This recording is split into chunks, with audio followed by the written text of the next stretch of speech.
On va commencer, donc si vous êtes prêts à l'attaque, on va vraiment démarrer le sprint le plus riche, le plus intéressant et le plus convivial de tous les temps. Alors on va commencer avec mon ami Alain Toledano.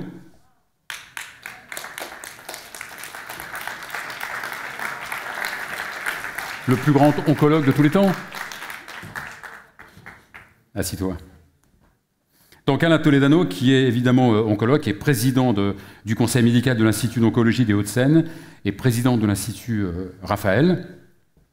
J'accueille aussi Zaïda Juglar.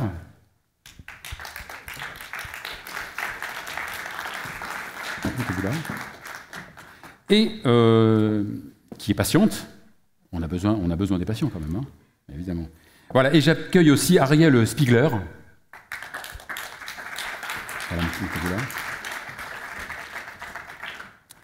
Voilà, donc on va parler donc du bonheur et de la santé. Alain, rebonjour. Bonjour. Est-ce que c'est compatible le bonheur et le cancer? On commence par des sujets graves là. Hein. Alors le cancer symbolise effectivement la fragilité, mais le cancer c'est aussi une histoire de vie et de vitalité. Alors, quand on s'occupe du cancer, on s'occupe de la maladie, mais finalement aujourd'hui on a une problématique de santé globale. La santé, ce n'est pas uniquement l'absence de maladie, c'est considérer la santé émotionnelle, le bonheur, la santé sexuelle, la santé sociale, la santé psychologique. C'est pour ça que cette thématique nous intéressait.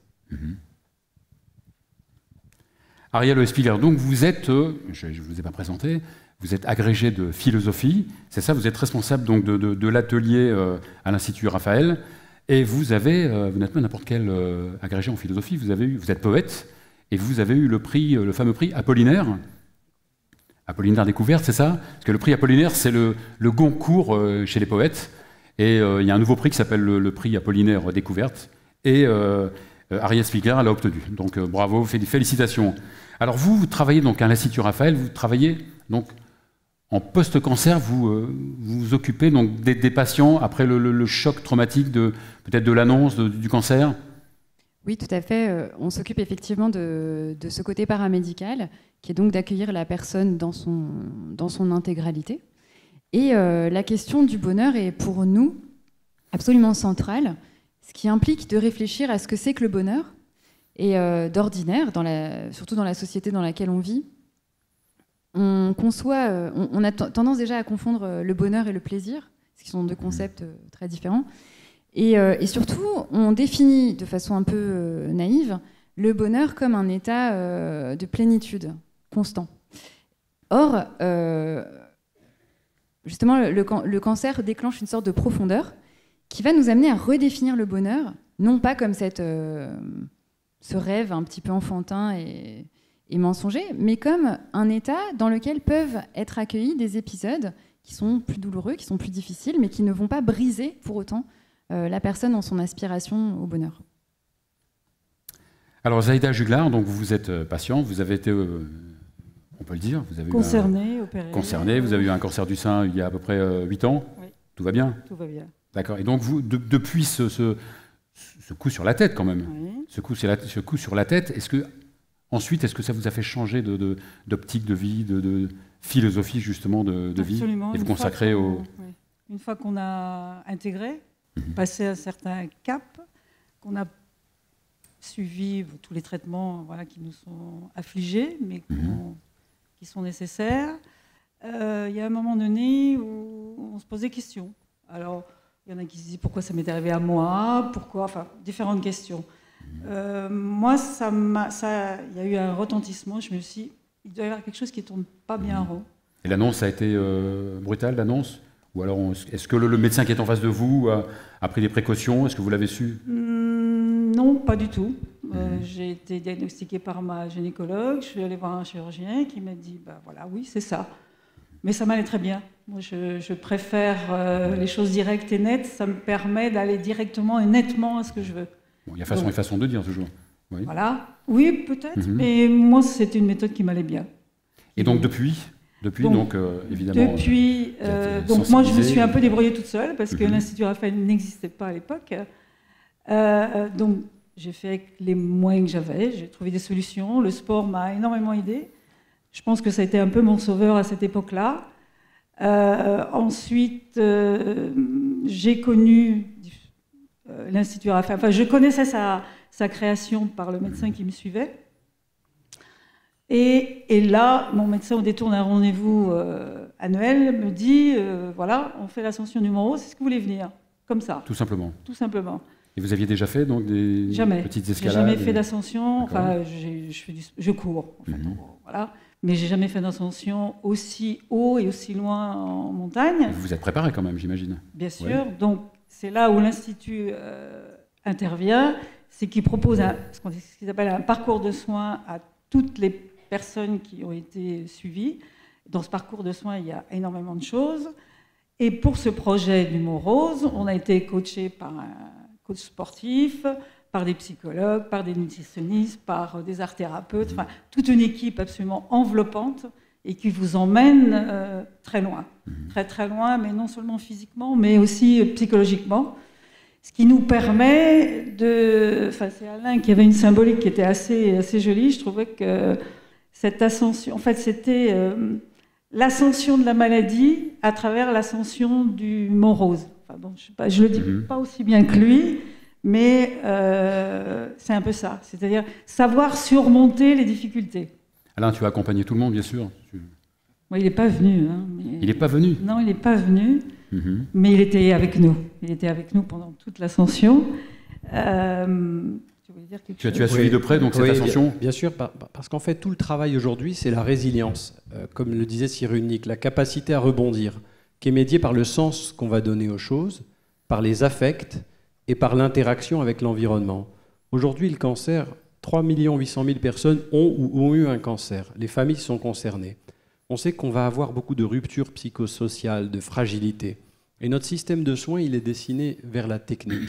Donc, nombre des patients que vous voyez ici à l'écran, qui ont vécu une vraie vie ensemble et qui ont créé un lien important, se sentaient abandonnés, fragilisés. Et mobiliser les ressources de chacun, alors là, c'est une expérience extraordinaire, il y en a bien d'autres. C'est vrai que ça favorise un regain de vitalité. Et dans le bonheur, il y a aussi le fait de pouvoir être soi-même, de pouvoir avoir des perspectives. Ariel, vous faites de la bibliothérapie. Je ne suis pas que plus 18, mais je ne savais pas que ça existait. Oui, dites-moi. C'est Alain Toledano qui a inventé ce mot. Ça ne m'étonne pas. Mais c'est un atelier de lecture dans lequel on aborde des textes d'une façon thérapeutique et aussi on essaye de reconstruire un rapport au langage qui est souvent très fragilisé après des épreuves comme ça. Mais je voudrais revenir sur ce que disait Alain Toledano, sur le bonheur et la personne, puisque je crois qu'il y a quelque chose qui est au centre de l'Institut Raphaël et qui est vraiment le concept de personne qui est travaillé de façon assez serrée et par plusieurs disciplines. Et la conclusion à laquelle semblent arriver les équipes, c'est qu'une personne est centrée dans la mesure et dans l'exacte mesure où elle est capable aussi de se décentrer et d'aller à la rencontre d'expériences, de personnes, etc., qui vont l'emmener ailleurs. Et donc, l'idée, c'est qu'on est au plus près de soi quand on va au plus loin de soi, en réalité. Et c'est cette double dynamique qu'essaye d'encadrer l'Institut Raphaël. C'est vrai qu'en fait, pour beaucoup, alors on l'appelait Raphaël, c'est l'ange de la guérison. Ce qu'on propose aujourd'hui, c'est de co-construire avec chaque patient des parcours d'accompagnement coordonnés vers les émotions, l'activité physique, la nutrition et le bien-être. Le projet, c'est de passer d'une médecine centrée sur la maladie à une médecine centrée sur l'individu et son projet de vie. Donc d'une médecine prescriptive à une médecine intégrative. C'est important que ce soit DocaPost qui porte aujourd'hui ce symposium, parce qu'il va falloir un vecteur en santé numérique, déjà pour administrer ces relations du quotidien entre les soignants et les soignés, entre les soignants entre eux. Et si on veut donner du temps, et le temps c'est la qualité, du temps à chaque patient, il va falloir déléguer les tâches répétitives à toute cette industrie du numérique qui est en train de faire irruption, et heureusement. Donc on va réhumaniser la médecine parce qu'on a introduit le numérique en santé. Ensuite, on va arriver à avoir des données à grande échelle avec ces systèmes d'information intelligents. Et ces données à grande échelle, elles vont nous permettre de regarder différemment les relations et les corrélations et de travailler une médecine scientifique différemment. Ce qui fait qu'avant, moi, je m'occupais d'un cancer uniquement. Aujourd'hui, il faut qu'on s'occupe d'un patient, c'est multiparamétrique. Donc c'est toute une équipe, et là, peut-être qu'intervient la e-santé finalement. La e-santé, avec tous ces systèmes d'information, de communication... D'interconnexion entre tous les acteurs. Interconnexion, exactement. On va recueillir des données. Aujourd'hui, on offre à l'Institut Raphaël les parcours d'accompagnement coordonnés. Alors bien sûr, on a une contrainte capacitaire, il y a plus de demandes que d'offres, mais on évalue les parcours. Donc en 11 mois, pour 1200 patients, on a offert 7200 soins évalués. Et si on arrive à montrer qu'en s'occupant de façon globale de chaque individu, on aura de meilleurs résultats grâce à ce système de collection et d'exploitation des données, mais de meilleurs résultats que si on s'occupait uniquement que de sa maladie, alors la e-santé, elle nous aura fait transformer la santé. Zaïda Juglar, donc vous êtes patiente. Est-ce que vous avez été justement, est-ce que vous avez utilisé depuis votre pathologie, depuis le début de votre pathologie, la e-santé? Est-ce que vous allez sur des applications? Est-ce que sur des applications, pas du tout. Je suis restée très Institut Raphaël. Et pour l'instant, j'essaie de scruter un peu tout ce qui est proposé. À l'intérieur de l'Institut, on est en train de créer une communauté de patients où on va essayer de soutenir et de démontrer aux patients qu'il faut absolument qu'ils soient, eux, au cœur. Donc vous avez une nouvelle fonction, c'est aller vers les patients. Une nouvelle fonction, je sais pas. Vous allez vers les patients. C'est du bénévolat, et tout simplement. C'est juste prouver qu'il ne faut recentrer le malade, non pas comme à travers sa maladie, mais à travers lui-même, quoi. Pour réinstaurer cette démocratie sanitaire qu'on appelle de nos voeux, il faut remettre le patient au centre. L'administration de la communauté patient, c'est avec un outil de santé numérique qu'on est en train de construire et qui nous permet de lier nos actions médicales et de prévention avec cette communauté de patients.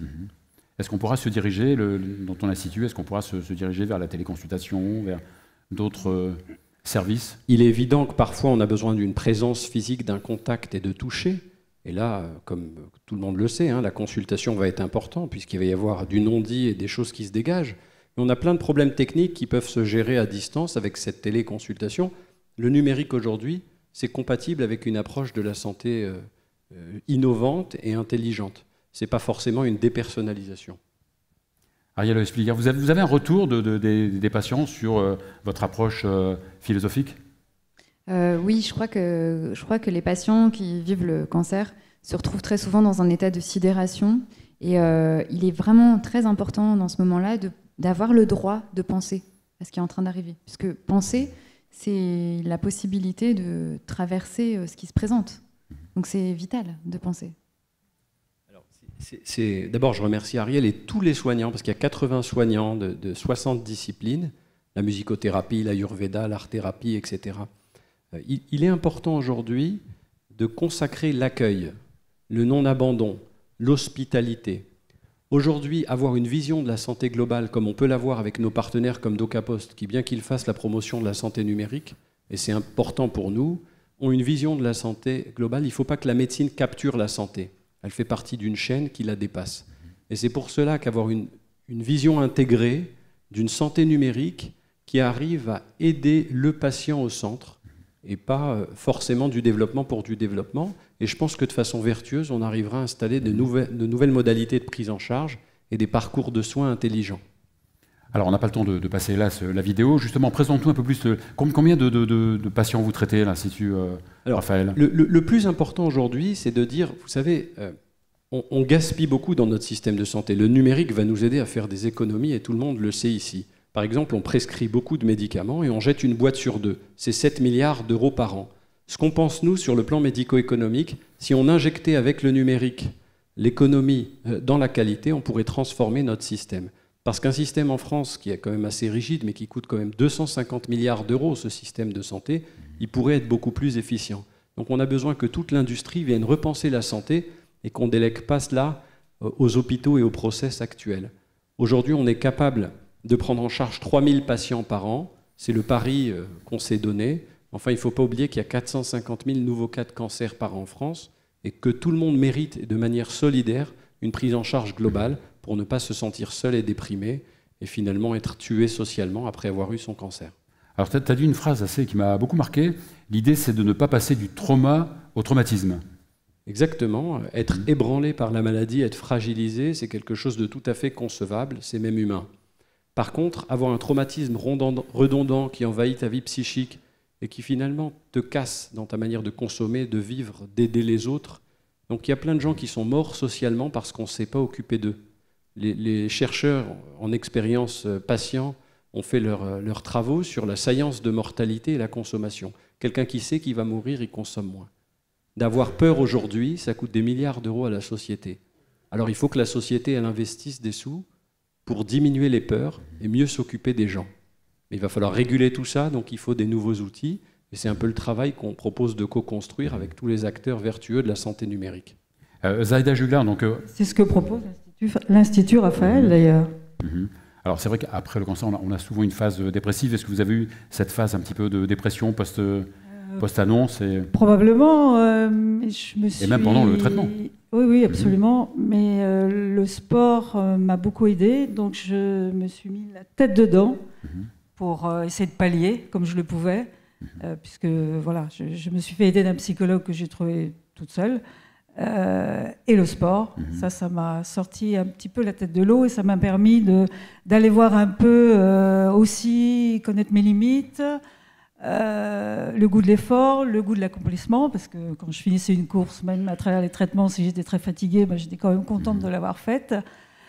Et de là, des questions se posent. Voilà. Quand vous parliez tout à l'heure de bonheur après un cheminement pareil, moi, j'en suis persuadée. Je ne sais pas si j'y suis arrivée.